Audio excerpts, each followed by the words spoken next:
Hammaga xayrli kun. Bugun yangi haftani analizlarini boshlab olamiz. Xo'p, fund dollardan boshladim. GBP USD.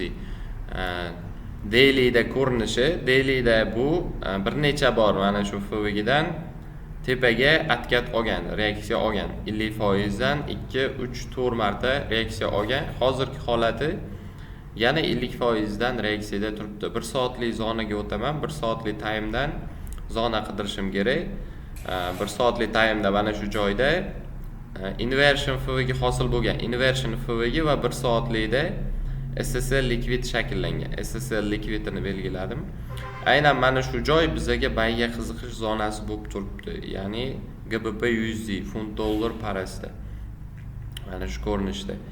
Xo'p, buni qayergacha ushlaymiz desak, birinchi bo'lib mana bu yoqda engulfing zonasi bor. Xo'p, tepada liquid bor. BCL liquidi bor. Mana shu joyda BCL liquidi bor. Daily'da olib qaraydigan bo'lsak, daily'da aynan mana shu BCL dan yuqorida kichkina FVG hosil qilib qo'ygan. Mana shu FVG. Bu daily'da shakllangan FVG. Mana shu FVG gacha biz bemalol bayni ushlab borsak bo'ladi. Hop, mana ko'rishingiz mumkin. Aynan kirish joyimiz inversion FVG va SSL liquididan bayga risk qilib ko'rsak bo'ladi. Stop loss minimumda va take profit mana shu daily FVGni 50% gacha bemalol ushlab borsak bo'ladi. Bu funt dollar parasida. Endi NZD dollarda ko'ramiz. NZD dollarda daily'ga olaman. Daily'dagi holati bozorda pastda V hosil bo'lgan joy bor. Mana shu V ni kuchli impuls bilan yorib o'tgan FVG hosil qilib qo'ygan mana shu joyda. Aynan mana shu FVG bizga eng yaxshi buy zona bo'lib beradi. Qaytarish bo'yicha eng yaxshi buy zona. Daily'da tepada yana FVG hosil qilgan. Qaysisiga birinchi kelsa, o'shandan keyingi FVG gacha ushlab borsak bo'ladi. 1 soatlik time'ga o'taman. 1 soatlik time'da bunda ham SSL va engulfing hosil qilib qo'ygan mana shu zonada. Bayga qiziqishga sabab va yana trend shakllantirgan. Mana shu ko'rinishda trend shakllangan. Xo'sh, va trendni yorgan. Xo'p, engulfing zonasidan birinchi buy zonamiz mana shu engulfing zonasidan bayga bo'ladi. Mana shundan bayga risk qilib ko'rsak bo'ladi. Ikkinchisi mana shu daily FVGni 50% bo'lib beradi. V hosil bo'lgan daily'da va 50% juda ham kuchli qaytaradi. M15 time'ga o'taman.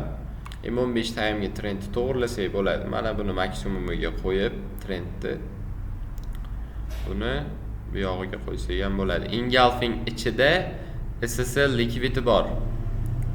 Mana SSL liquidi bor. Mana shu SSL dan biz bemalol bayga risk qilib ko'rsak bo'ladi. Bozorda MSS hosil bo'lgan, MSS va bozor maksimumga qarab intilyapti. Xo'p, maksimumini yechgan birinchi zona bu bo'ladi. 1 soatlik time'ga qaraydigan bo'lsak, qaytaruvchi zonalarni ham topib qo'yishimiz kerak. Tepada daily FVG'da bozorda daily FVG eng birinchi qaytaradigan zona bor ekan. Qolganlari hammasi ishlagan. Bu soyalar hammasi yechilishi kerak.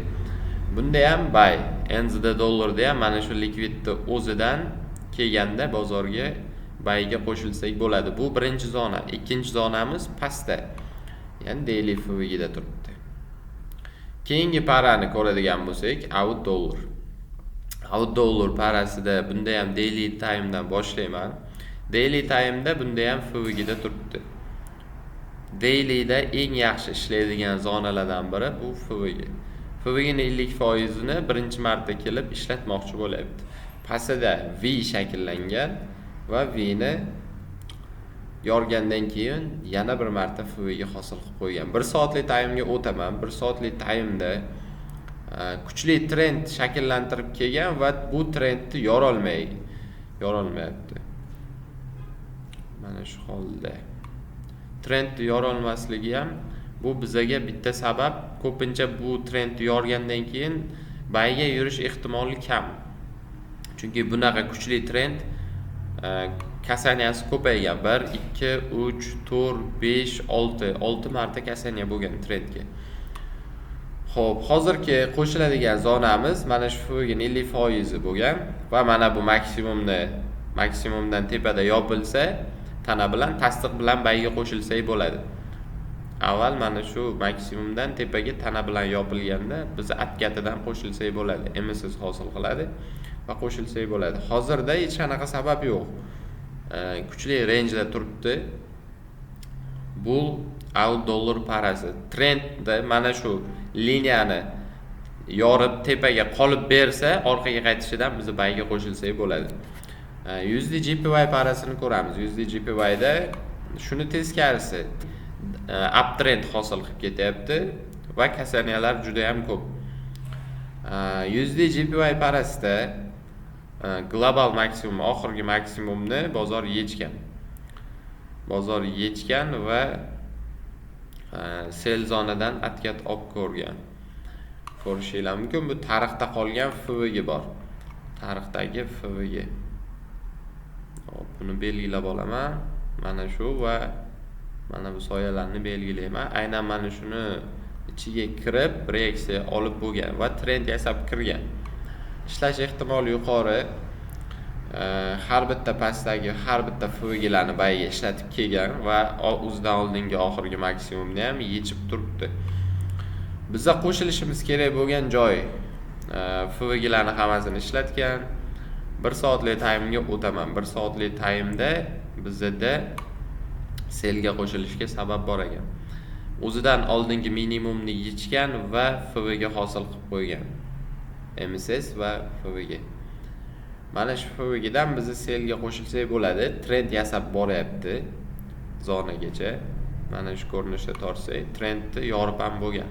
Aynan mana shu FVGdan biz selga qo'shilib olsak bo'ladi. Bu trendga ham retest, ham MSSning FVGsiga retest bo'lib beradi. Bizani bu selni ushlashimizgacha zonalarni ko'rib chiqishimiz kerak. Mana bu joyda biz SSL liquid turibdi. SSL liquidgacha biza sekin sellarni ushlab kelsak bo'ladi. Xo'p, mana shuni 50% dan biza selga entry qilamiz. Stop loss maksimumdan biroz yuqoriga va take profit mana shu SSL liquidigacha. Undan oldin ham qaytaruvchi minimumlar bor. Har bitta minimum qaytarish kuchiga ega. USD cat parasiga o'taman. USD cat parasida daily time'ga o'taman. USD catda juda ham kuchli range hosil bo'lib yurgan. Bunda ham bozorda V shakllangan, FVG'sini ishlatgan va hozirgi holati maksimumda turibdi. Bu hali yorilmagan maksimum. Har bitta maksimum va minimum bir marta qaytarish kuchiga ega. Mana shu FVGni belgilab olaman.